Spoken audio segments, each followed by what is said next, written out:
Paz do Senhor, irmãos, estamos em mais uma aula maravilhosa da nossa Escola Bíblica Dominical, onde aprenderemos um pouco mais da Palavra do Senhor e que em nome de Jesus o Senhor possa estar falando ao seu coração através dessa lição. Eu sou a irmã Daniele. A paz do Senhor, amados irmãos, eu sou Elizabeth Couto. A paz do Senhor, irmãos, eu sou a irmã Flávia. A paz do Senhor, irmãos, eu sou a irmã Areta. Estamos para mais uma lição e nós somos da Igreja Assembleia de Deus, Marcas do Evangelho, localizada na cidade de Cariacica, Espírito Santo, Brasil. Gostaríamos de dar as boas-vindas a cada um dos nossos irmãos, aos nossos visitantes. Se você ainda não é inscrito no nosso canal, se inscreva. Se você já é inscrito no nosso canal, irmãos, não se esqueça de curtir o nosso canal, dar aquele like especial, compartilha, comenta, participa do nosso chat. Você tem toda a liberdade de estar conosco participando dessa aula. E hoje, irmãos, estaremos estudando a revista da CPAD e o Verbo se fez carne. A lição número 9 tem por título Eu sou o caminho, a verdade e a vida. Senhor nosso Deus, eterno Pai, te louvamos, te bendizemos, te adoramos, Senhor, porque mais uma aula se inicia e estamos aqui aprendendo acerca da Tua Palavra, das verdades do Evangelho que não devem ser negociadas. Estamos aprendendo hoje sobre o caminho, a verdade e a vida que é o nosso Senhor Jesus Cristo. Que nós possamos absorver o máximo a Tua Palavra nesta aula. Assim nós oramos agradecendo por tudo, em nome de Jesus. Amém.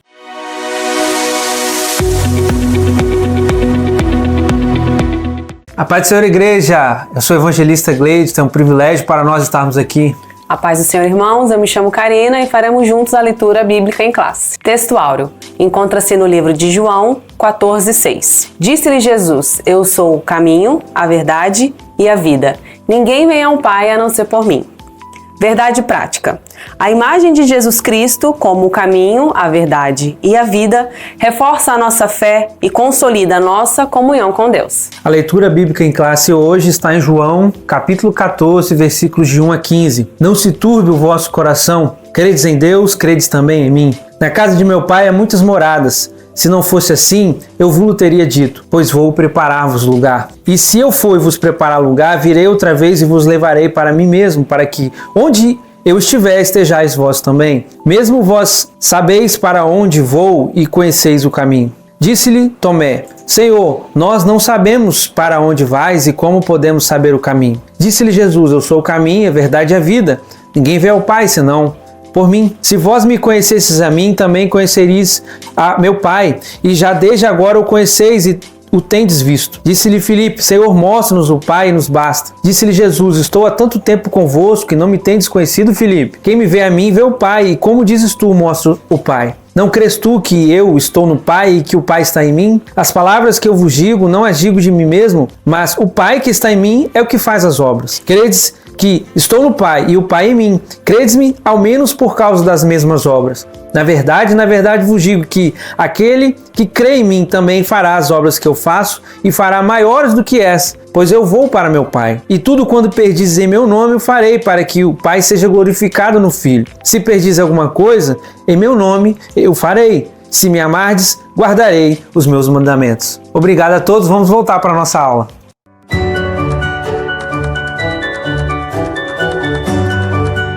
A expressão eu sou o caminho, a verdade e a vida tem um significado muito importante para nós. Ela descreve de forma abrangente o nosso Senhor Jesus na realização da sua obra salvadora. Nesta lição, veremos como Jesus nos oferece consolo e as promessas da vida eterna, ao mesmo tempo em que ele nos alerta sobre as dúvidas, as incertezas, os enganos que podem surgir em nossa caminhada caminhada com Jesus. Vamos aprender mais sobre as verdades imutáveis da palavra de Deus. Vamos nos aprofundar com o nosso relacionamento com o nosso Senhor Jesus. O Espírito de Jesus estava angustiado, conforme está registrado lá em João, capítulo 12, 27, que diz: agora minha alma está angustiada, pois sabia que Judas Iscariotes havia deixado Satanás entrar no seu coração e ele seria traído e entregue aos homens de Jerusalém. E Jesus faz a sua despedida e conforta os seus discípulos, prometendo que eles não estariam sós. E assim também hoje nós somos consolados pelo Espírito Santo, que não nos deixaria sós. Em Jesus nós temos força e a orientação essencial para ultrapassar dificuldades e experimentar uma vida abundante na presença de Deus. O caminho, a verdade e a vida. Essa é uma das afirmações talvez mais ousadas da palavra de Deus, na qual Jesus demonstra o caráter do seu ministério e do propósito da vinda dele aqui na terra. Desde o evento do capítulo 13, quando Jesus se juntou aos discípulos e lavou os seus pés, ele ensinou como deve ser a humildade de um líder verdadeiro. E ele, ao longo do seu ministério, ele demonstrou isso junto aos seus discípulos em várias oportunidades. Ele disse que aquele que desejasse ser o maior no reino de Deus deveria ser o menor de todos. O Senhor Jesus não se limita a esse discurso e no capítulo 14 ele continua discursando e dizendo aos seus discípulos palavras de consolo acerca do que ele sabia que estava por vir dentro do seu ministério. Quando Tomé questiona acerca do caminho, Jesus afirma: eu sou o caminho. Essa afirmação de Jesus confirma a eficácia da obra salvífica que estava prestes a acontecer através da sua morte relatada em João 18. Ele ensina aos discípulos acerca do mistério da cruz, na qual ele, Jesus, o sacerdote e o sacrifício, ofereceria sua própria vida para a expiação dos pecados de todos os que nele crescem. Expiação perfeita e definitiva, abrindo novamente um caminho para o relacionamento entre Deus e o homem, abrindo novamente as portas do Éden. Acerca da verdade, Jesus é a verdade sobre tudo. A concepção clássica sobre verdade, que no grego é a palavra aletheia, que significa o não oculto, o que se manifesta aos olhos do corpo e do espírito, é a manifestação do que existe tal como é. Dessa forma, a manifestação corpórea de Jesus, a forma sobrenatural de sua concepção, do seu nascimento, do seu ministério e até mesmo a sua morte, testificam e comprovam a verdade. Essa é a verdade absoluta acerca da existência de Deus, outrora crido sem manifestação física, e agora na existência de Jesus manifesto no Verbo que se fez carne e habitou entre os homens. Outro sim, a verdade absoluta acerca da existência de Deus foi manifesta através das obras que Jesus fez, deixando claro verdade sobre a vida, sobre a morte, sobre a eternidade, salvação, perdão de pecados, conduta moral, doutrina e criação. Todas essas verdades residem em Jesus e unicamente nele. Acerca da vida, Jesus, o Verbo de Deus, gerou vida na criação. Por sua ação, o Verbo, a palavra que fez a vida existir, na cruz garantiu ao homem vida eterna, ao tragar a morte, ao dissipar o aguilhão do inferno. Ao que crê, a desesperança da segunda morte, a condenação da alma foi desfeita e a redenção, a esperança de vida eterna nas moradas celestiais, por ele mesmo preparadas, estão garantidas.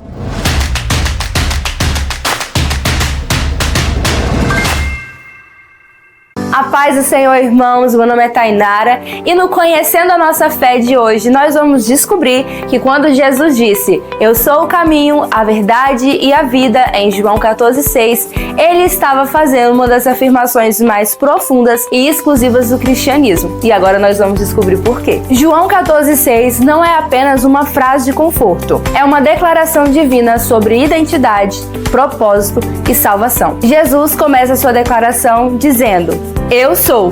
No grego, ego-imi. Essa expressão é intencional e poderosa, e é a mesma usada por Deus ao se revelar no Antigo Testamento a Moisés, dizendo: eu sou. Êxodo 3,14. Ou seja, ao dizer ego-imi, Jesus estava se identificando como o próprio Deus, fazendo uma revelação direta à sua divindade. Em seguida, ele declara 3 verdades fundamentais. Primeiro, o caminho.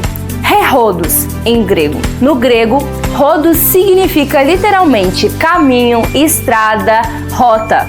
Jesus não está apenas oferecendo um caminho entre muitos. Ele está dizendo: eu sou a única via de acesso ao Pai. No contexto do judaísmo, andar no caminho significa viver de acordo com os mandamentos de Deus. Jesus então afirma que ele é o cumprimento pleno de todo o propósito divino. Não um dos caminhos ou uma ponte, ele é o próprio caminho que nos aproxima de Deus. Segundo ensinamento fundamental, a verdade, aletheia. A palavra aletheia tem o sentido de verdade revelada, aquilo que é pleno, real, confiável e eterno. Não se trata apenas de uma informação correta, mas da realidade divina que sustenta todas as coisas. Jesus não apenas fala a verdade, ele é a verdade personificada, irmãos. Ele é a revelação visível de Deus ao mundo. Ele é a medida pela qual toda verdade deve ser avaliada. Em um mundo de meias verdades, Jesus afirma que ele é a verdade absoluta e imutável. Terceiro, a vida. Zoe. No grego, Zoe é muito mais profundo do que simplesmente bios, que é vida. Zoe se refere à vida verdadeira, plena, espiritual e eterna. É a vida que vem de Deus e se manifesta em quem está unido com Cristo. Jesus está dizendo: eu sou a fonte de vida real, aqui e para sempre. Sem ele, o ser humano pode até existir, mas não vive no sentido pleno e eterno. E então ele conclui com uma declaração definitiva e radical: ninguém vem ao Pai senão por mim. Ele estava dizendo: ninguém tem acesso, ninguém se aproxima do Pai senão através de mim. Essa é a essência do Evangelho cristão. Não há outro mediador, não há outro caminho, não há outra verdade. Jesus é o único acesso legítimo a Deus. Concluímos que ao conhecermos a nossa fé, precisamos reconhecer que a centralidade de Cristo, ela não é apenas simbólica, ela é absoluta. Ele não nos oferece apenas uma alternativa de vida espiritual. Ele é o próprio Deus feito carne, o único caminho até o Pai, a verdade que liberta e a vida que transforma. E essa relação entre o caminho, a verdade e a vida fortalece a fé num Cristo que nos conduz à comunhão com Deus. Sendo assim, conhecemos a base da nossa confiança, o fundamento inabalável da nossa esperança de vivermos eternamente com Cristo.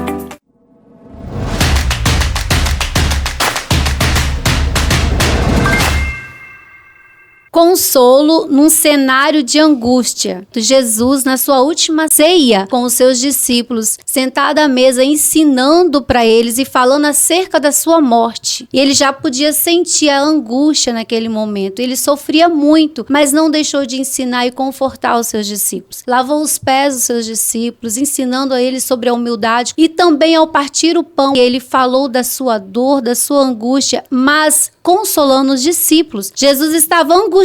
João 12, 27 nos relata bem isso, e também João 13, 21. O Senhor tinha plena consciência que sua hora estava aproximando e que seria entregue aos homens maus para o açoitarem, espancá-lo e crucificar. Estava perto de sofrer a mais cruel de todas as mortes, a humilhação, a desonra e a vergonha da cruz. Como uma ovelha muda, sofria calado. Ele já podia sentir tudo isso, pois sabia o que passaria por amor à humanidade. Ele já sofria a morte de cruz e nesse cenário de angústia, ele dirigia aos seus discípulos com amor e com o intuito de confortá-los. João 14:1 ele diz: não se turbe o coração, não fique triste, creiam em Deus, creiam também em mim. Apesar da intensa angústia, intensa pressão emocional e espiritual que enfrentava, ele revela o seu amor, abrindo mão de si mesmo. Ele sofre a sua dor, a angústia, calado. Do seu sofrimento, ele não comenta, mas ele consola os discípulos. Ele revela que o sofrimento pelo qual iria passar traria o bem para todos. Revela a todos que aquilo parecia uma derrota, mas na verdade era uma vitória. E que era o motivo deles se alegrarem no amor dele. Um fim trágico era o início glorioso. Embora doloroso e angustiante, o caminho a seguir apontava para um cenário glorioso. Muitas vezes o Senhor, ele te usará para consolar alguém que está sentindo a mesma dor que você. O Senhor vai te usar para curar feridas que você também tem. Lembre-se de colocar os outros acima de você, como Cristo fez. Ele não se lamentou, ele não ficou reclamando, ele consolou os discípulos que estavam tristes, mesmo ele vivendo os últimos momentos de grande angústia. Uma promessa gloriosa, uma noite decisiva na história. Reunido com seus discípulos, o convite de Jesus naquela quinta-feira, em que Jesus seria traído por Judas, na negação de Pedro, onde os discípulos disputavam entre si num leilão de vaidades a primazia do reino, onde Jesus suou sangue no Getsêmani, sofreu terríveis pancadas no sinédrio judaico. Aquela noite onde os alinhavos de acusação pesadíssimas de blasfêmia contra Deus e conspiração contra César. Nesse cenário, o seu convite é: não se turbe o vosso coração. Mesmo sem os discípulos abrirem as suas bocas, a anamnese de Jesus era perfeita. Os olhos de Jesus alcançam o que está dentro de cada um de seus discípulos. Eles estavam tristes pela sua partida, envergonhados pelo lava-pés, chocados e perplexos. E a aflição é uma realidade humana em que todos os seres humanos passam por isso, que a humanidade é difícil de administrar. Nó na garganta, traumas, angústia na alma, medo do futuro, uma situação que não temos domínio ou controle. Mas como resolver isso e trazer esperança numa hora de tantas situações adversas? E aí Jesus começa nos ensinando a receita. E a primeira coisa que ele fala é: coloquem a confiança em mim. Jesus sabia que os discípulos criam em Deus, mas eles também precisavam ver a Jesus não apenas como uma fé intelectual, como um mestre, um amigo, um professor, mas como filho de Deus, com a mesma essência de Deus, uma confiança plena e descanso absoluto.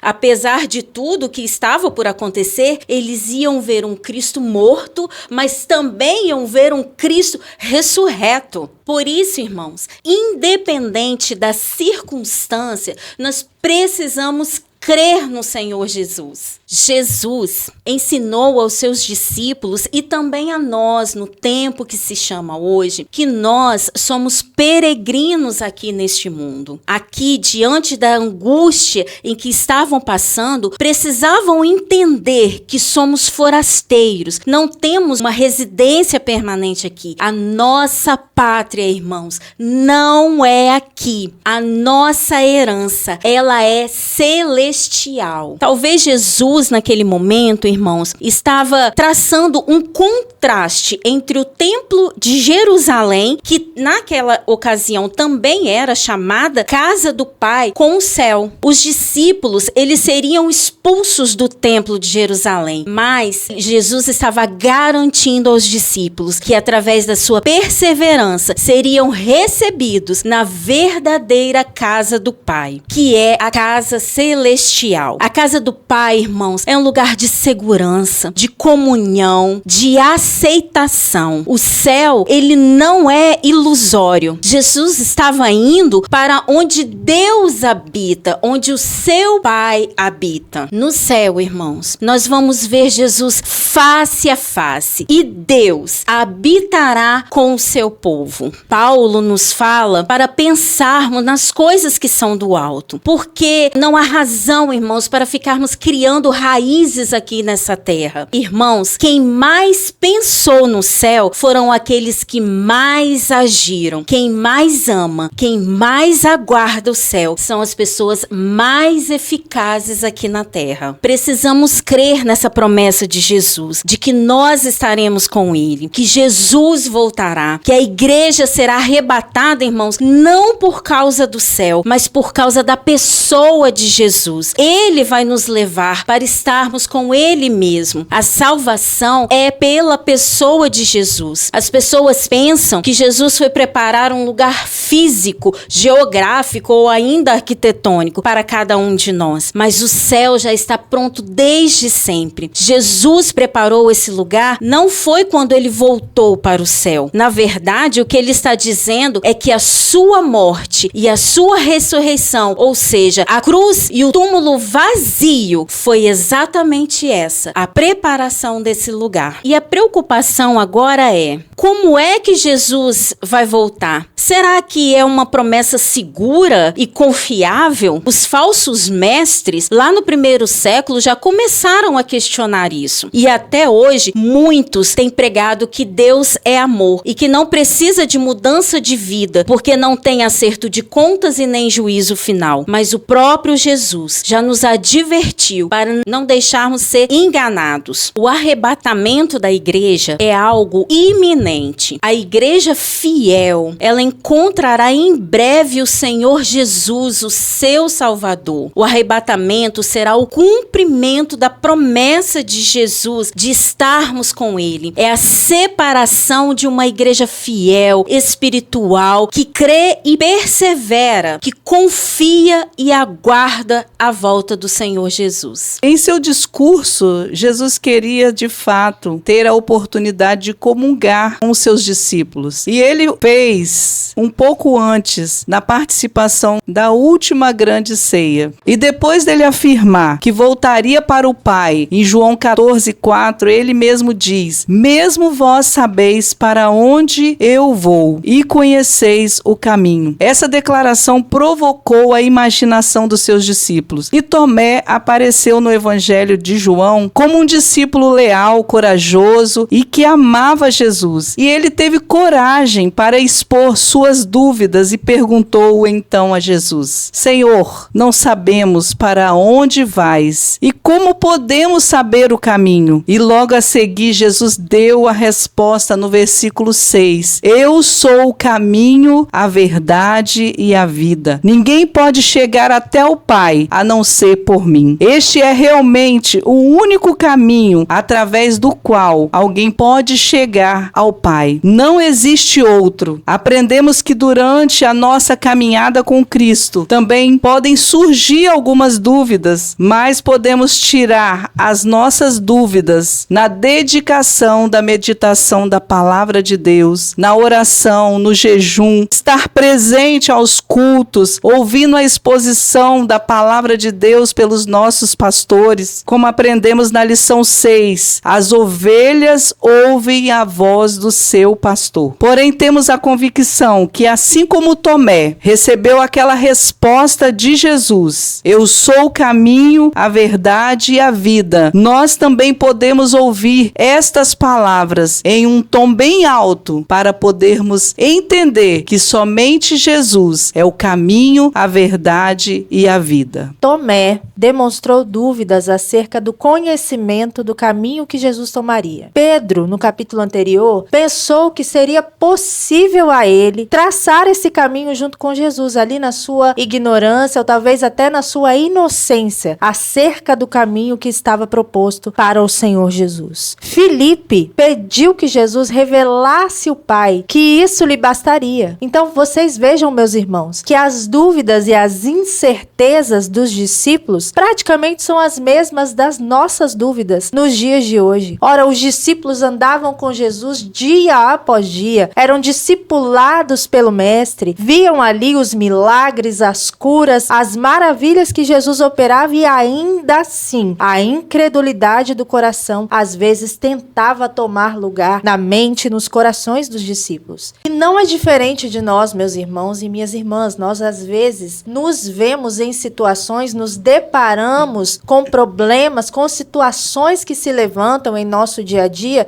que nos fazem questionar: Senhor Jesus, será que o Senhor está comigo nesse caminho? Será que eu estou fazendo algo de errado? Onde está a brecha que eu estou abrindo? Qual é o propósito nessa situação que eu preciso viver? Isso acontece muitas vezes porque nós não damos ouvidos à voz do Senhor. Aqueles discípulos às vezes ouviam Jesus falar, mas não se apropriavam de suas palavras. Essas palavras, às vezes, como nós dizemos, entra por um ouvido e sai pelo outro, e não se tornam realidade. Elas não nascem no coração do homem, elas não brotam, elas não frutificam, como diz a palavra do Senhor. Que nós possamos entender de uma vez por todas, meus irmãos, que nós precisamos dar ouvidos às palavras de Jesus, e que essas palavras precisam frutificar, encontrar em nossos corações terra fértil, para que elas possam brotar no nosso coração e na nossa mente, para que nós tenhamos a certeza do propósito que Jesus tem para cada um de nós. Os discípulos só entenderam esse propósito quando Jesus mostrou literalmente que ele havia de dar a sua vida em favor de muitos. Em muitos momentos, quando Jesus explicava esse propósito, ele chegou a chamar os discípulos de nécios, de tardios em entendimento, porque era difícil para eles entenderem um propósito eterno. Jesus angustiava-se muito por essa falta de entendimento daqueles que deveriam ser os principais entendedores, que seriam os futuros multiplicadores dessa palavra. Eu e você, meus irmãos, não somos diferentes dos discípulos. Muitas vezes agimos como nécios, como tardios, como lentos, como pessoas difíceis de entendimento. Então, que neste dia o Espírito Santo, por misericórdia,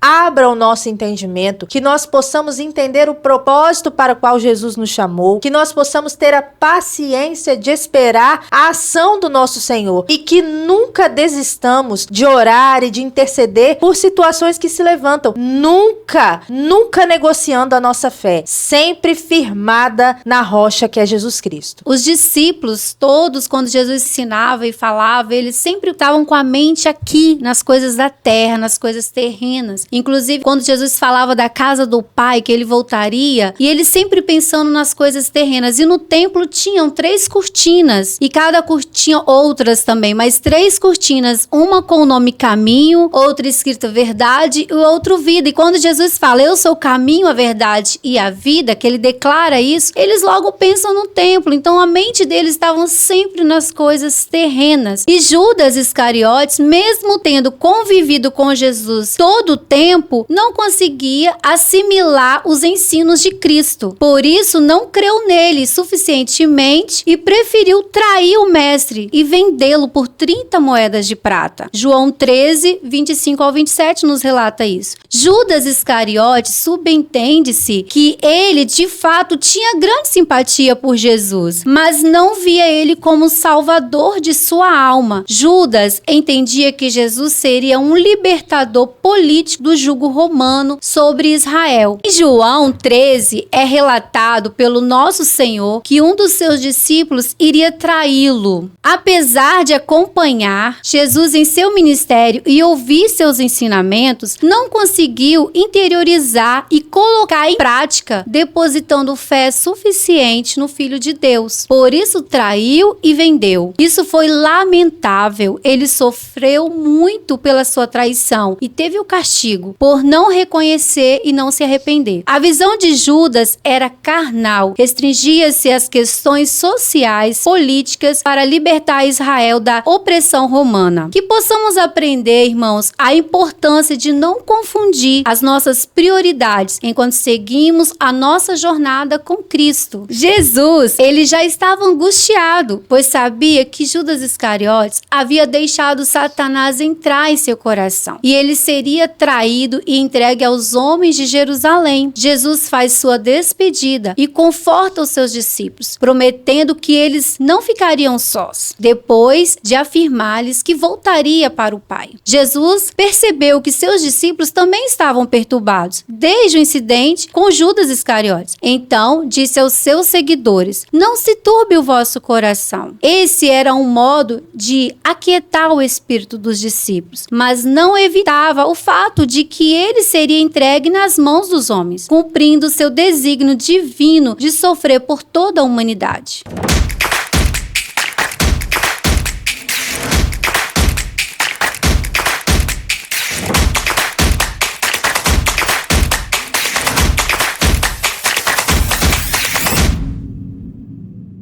Olá, irmãos.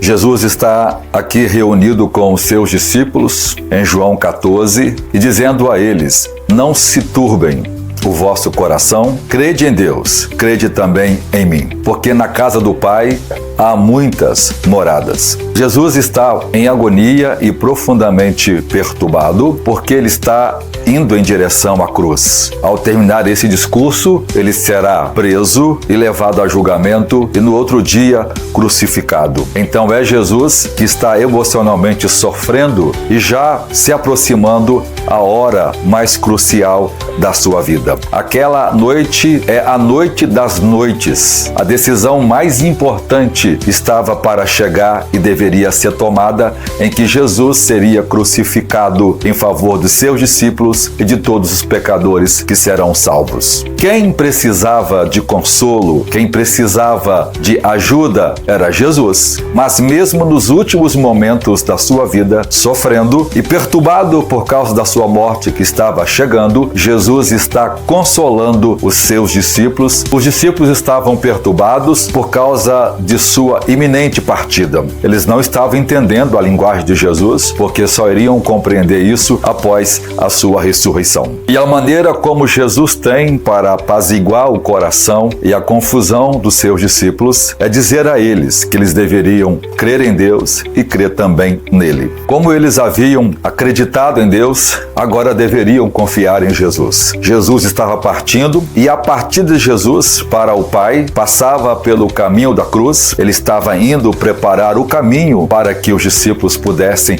ir para a casa do Pai. Então Jesus vai dizer para eles que eles não deveriam ficar perturbados, porque Jesus estava indo preparar lugar para eles, mas voltaria para buscá-los. A partida de Jesus era uma coisa boa para eles, embora dolorosa, porque Jesus estava indo para preparar lugar para eles. Jesus usa a expressão grega moner para se referir à palavra morada. A Vulgata Latina traduz como mansione ou mansão em português, ou aposentos. A casa do Pai refere-se ao céu. Muita confusão tem sido feita sobre estes versículos, com base nos eruditos de linha liberal, muitos deles pela internet, dizendo que esse texto não trata do arrebatamento, não trata do advento da segunda volta de Jesus, embora Jesus deixa claro que ele vai e vai voltar e vai levá-los para onde ele está, que é o céu. Embora a linguagem é muito clara, mas a semântica acadêmica,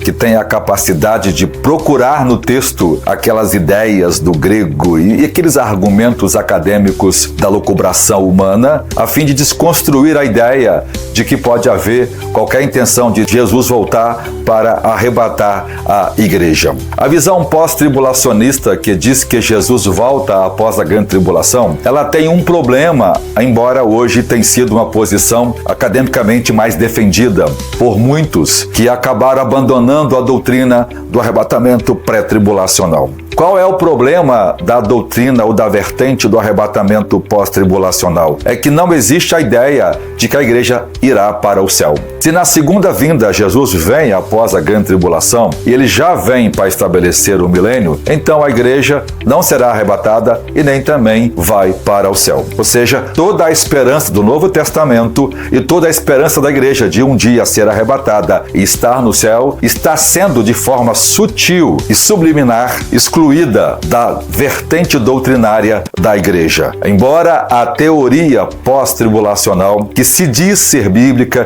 que se diz ser acadêmica, que ataca com mentiras desonestas o pré-tribulacionismo, como se ele fosse uma crença recente, só essa fala já mostra a maldade e a mentira pretensiosa daqueles que se usam do academicismo para atacar a verdade.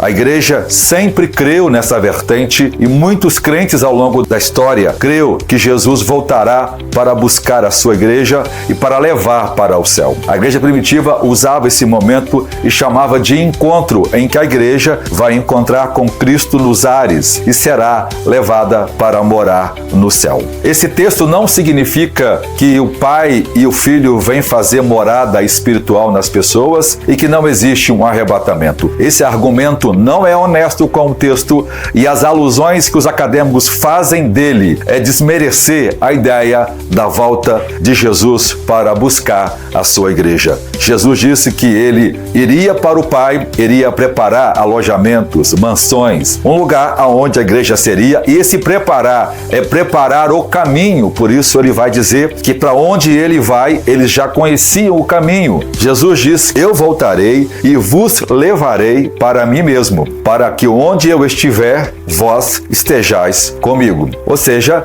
esse texto trata muito claramente da ideia de que Jesus vai tomar a igreja da terra e vai levá-la para o outro lugar, que é o céu, a morada dos santos. A ideia aqui é que agora os discípulos seriam separados de Jesus fisicamente por um tempo, mas depois iria se unir a ele para sempre, para nunca mais ser separado. Os discípulos iriam ganhar muito com a partida de Jesus, embora essa separação causaria dor, sofrimento e aparente abandono. Então Tomé diz: Senhor, nós não sabemos para onde vais e como podemos saber o caminho. Então Jesus responde: eu sou o caminho, a verdade e a vida. Veja que coisa extraordinária. Jesus é o meio pelo qual nós podemos herdar as mansões, o céu que Deus preparou para os santos. O homem só pode receber a vida eterna por meio de Jesus Cristo. Ele é o caminho, ele é a direção. Tudo o que ele fez foi construir outra vez o caminho de volta para Deus. E essa é a verdadeira religião, já que a palavra religião vem do latim religare, quer dizer conectar o homem com Deus. Então Jesus é a verdadeira religião. Ele veio religar o homem de volta a Deus. Jesus é a verdade porque toda a essência do conhecimento que é verdadeiro está em Deus. Embora a mente humana pode conhecer muitas coisas, mas a verdade absoluta, a verdade eterna, a verdade das coisas que o tempo não apaga e que nem a morte pode parar de existir, é a verdade que está em Jesus Cristo. Tudo que a gente sabe, tudo que a gente conhece, acaba quando a morte chega. Mas o conhecimento sobre Deus, o conhecimento da vida eterna, que é a verdadeira vida. Hoje as pessoas estão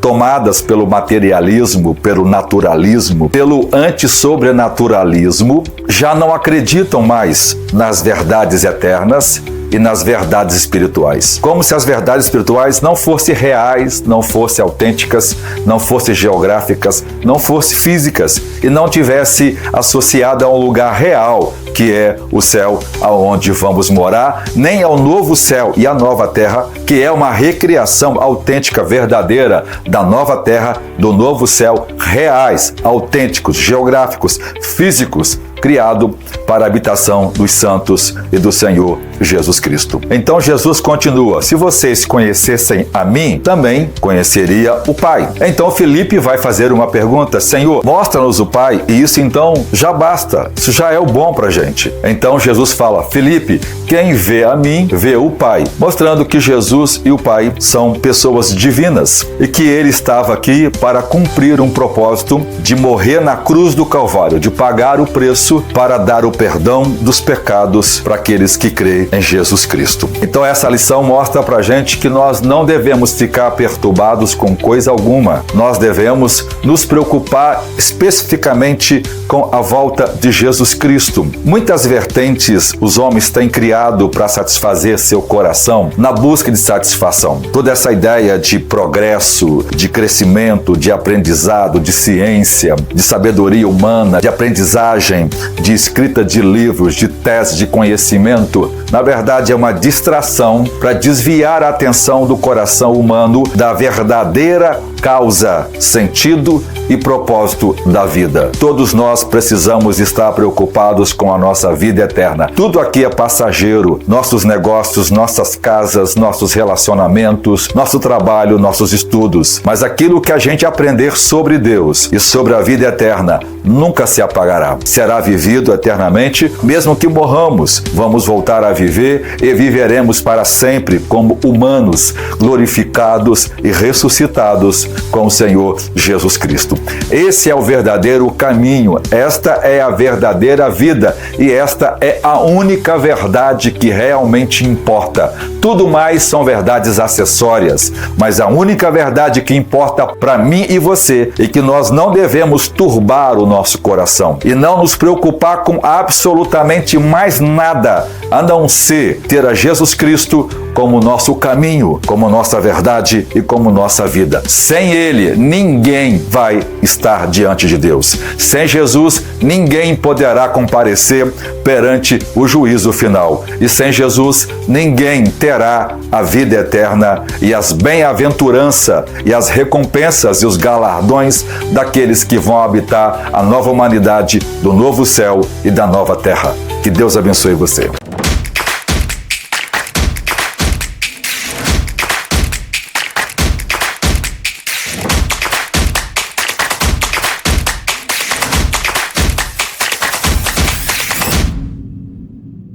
Eu sou o caminho. Eu sou se refere à sua identidade divina e à ligação com Deus. Essa frase, que se encontra em várias passagens do Novo Testamento, especialmente no Evangelho de João, é uma forma de Jesus afirmar a sua divindade e a sua identidade como Messias. Jesus se apresenta como mediador da nova aliança. Ser o caminho é uma declaração poderosa que se destaca a centralidade de Jesus na relação entre Deus e os homens. Jesus é o único meio pelo qual as pessoas podem alcançar a comunhão com Deus. Ele é o caminho para a salvação, a verdade que liberta e a fonte de vida eterna. Jesus não está apenas falando de um caminho físico, mas do caminho espiritual que leva à comunhão com Deus. Ele é a única rota, meus irmãos,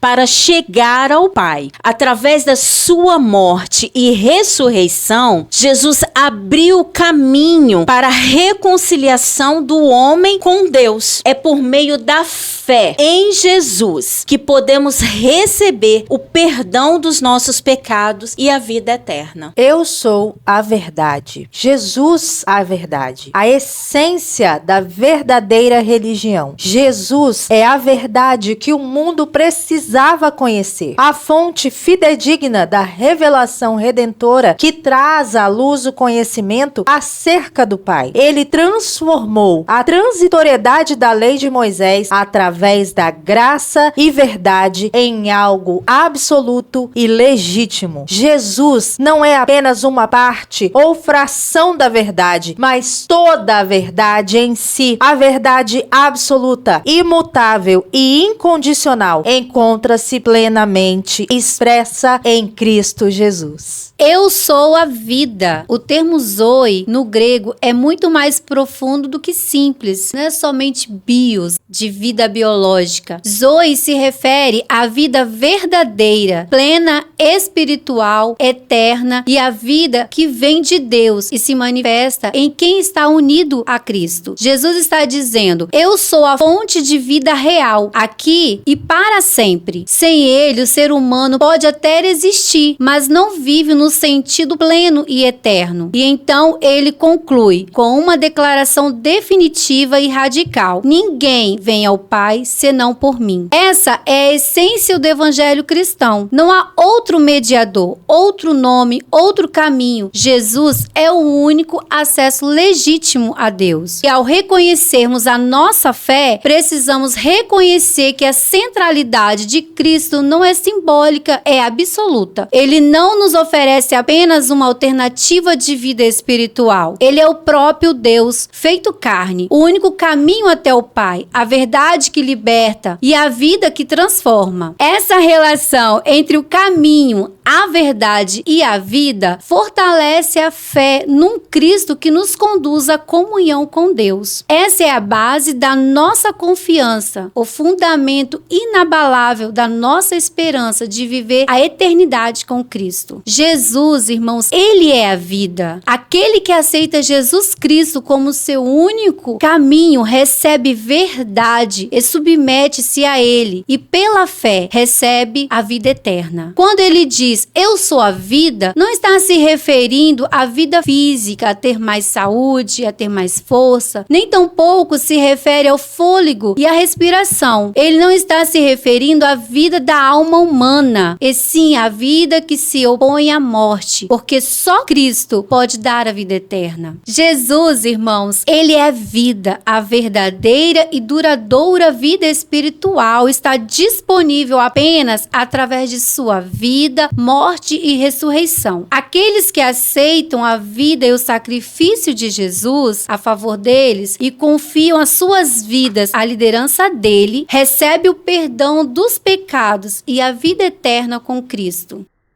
E agora chegamos ao momento muito especial dessa aula, o momento em que cada um de nós é convidado pelo Espírito Santo a contribuir no reino de Deus. E você que me ouve agora tem a oportunidade de parar tudo o que você estiver fazendo, olhar aqui agora os meios de contribuição que aparecem na sua tela e contribuir para que essa obra avance. Deus conta com você para o avanço do seu reino e contribuir é uma honra. O apóstolo Paulo, na segunda carta aos Coríntios, capítulo 9, verso 7, diz que não devemos contribuir como por necessidade nem com tristeza, mas Deus ama aquele que dá com alegria. Quem dá com alegria é uma resposta em gratidão, reconhecendo que tudo que temos, nossa saúde, nosso patrimônio, nossa família, tudo que temos de bom, toda boa dádiva, vem do alto, do Pai das luzes, é o Senhor que te abençoou. E nós trazemos as ofertas reconhecendo que tudo é dele. É um ato de adoração, então pare o que estiver fazendo e seja abençoado você e sua casa.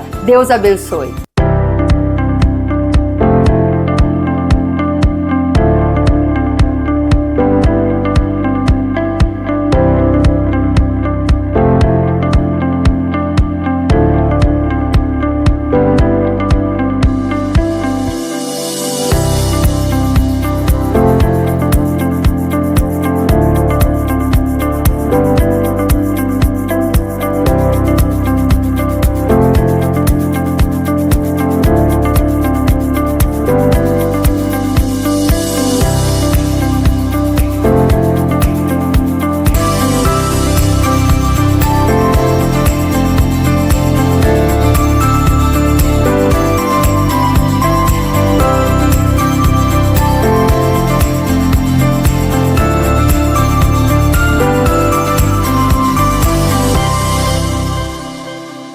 E você pôde ver nessas imagens as coisas maravilhosas, lindas que Deus tem feito em nosso meio.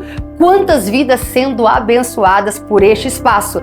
E é pensando nisso que eu te convido agora para ter o privilégio de participar da nossa campanha dos 1000 Valentes. Campanha onde 1000 pessoas motivadas pela fé serão desafiadas a contribuir de forma mais sistemática, parcelada, para que nós venhamos a adquirir esse espaço que você conheceu. E nós te convidamos a fazer um voto com o Senhor. Fale a Deus qual é a sua necessidade, aquilo que você tem buscado diante de Deus. Se comprometa, e eu tenho certeza que o nosso Deus é um Deus de milagre, Deus de resposta. Ele vai aceitar o seu desafio. E nós sabemos que a fé honra a Deus e Deus honra a fé. Faça parte desses 1000 valentes que terão seus nomes nos memoriais da fé, que contribuíram para que essa realidade acontecesse no nosso tempo e na nossa geração. Deus fará, nós não temos dúvida, mas que privilégio, hein? Se o meu nome e o seu constar nessa grande obra.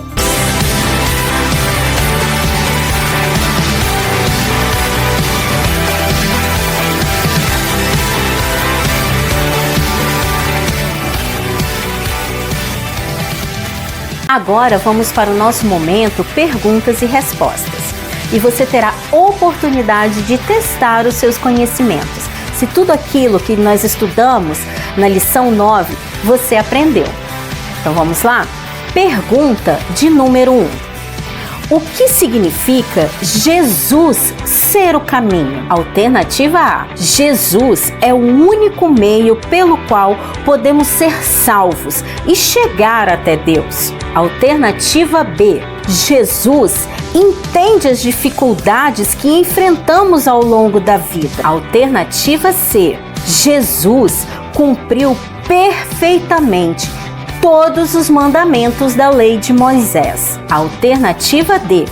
Jesus é o Filho de Deus e vive no céu com os anjos. Tempo na tela.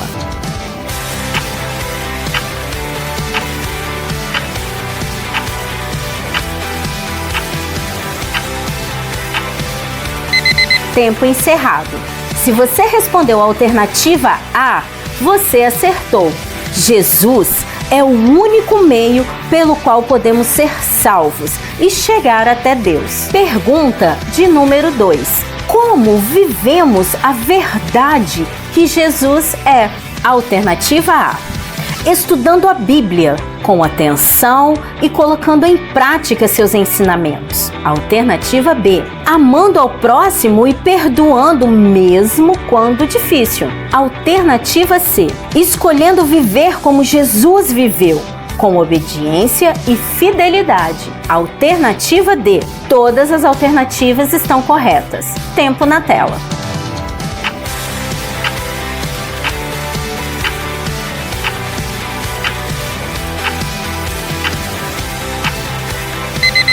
Tempo encerrado. Se você respondeu a alternativa D, que todas as alternativas estão corretas, você acertou. Vamos para a pergunta de número 3. O que significa Jesus ser a vida? Alternativa A.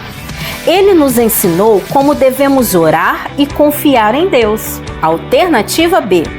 Ele tem poder para ressuscitar os mortos e realizar milagres. Alternativa C. Ele é a fonte de vida eterna e dá uma vida completa aos que creem. Alternativa D. Ele veio ao mundo apenas para dar bons conselhos e exemplos. Tempo na tela.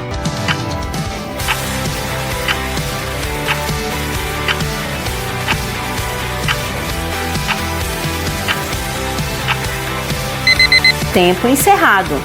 Se você respondeu a alternativa C, ele é a fonte da vida eterna e dá uma vida completa aos que creem, você acertou. Quarta e última pergunta.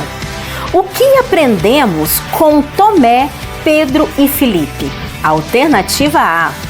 Que mesmo perto de Jesus, a fé pode falhar, mas ele nos ensina e restaura. Alternativa B. Que Tomé rejeitava os escritos sagrados do Antigo Testamento. Alternativa C. Que Pedro manteve-se firme e nunca negou a fé em Jesus. Alternativa D. que os discípulos sempre entenderam claramente quem Jesus era desde o início. Tempo na tela.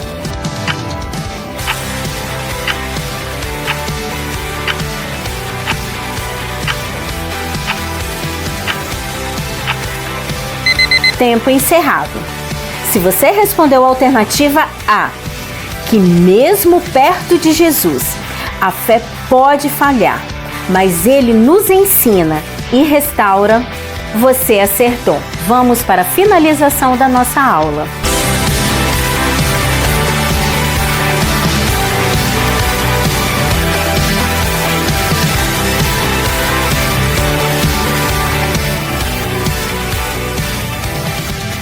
Amados irmãos, chegamos ao final de mais uma lição. Nós agradecemos a você que esteve aí conosco, participando do chat, aqueles que são os nossos visitantes. Deus abençoe. Senhor nosso Deus, nós te glorificamos por tudo que o Senhor tem feito, por esta lição abençoada que nos fez relembrar que o Senhor Jesus é o nosso caminho perfeito, a vida e a verdade absoluta.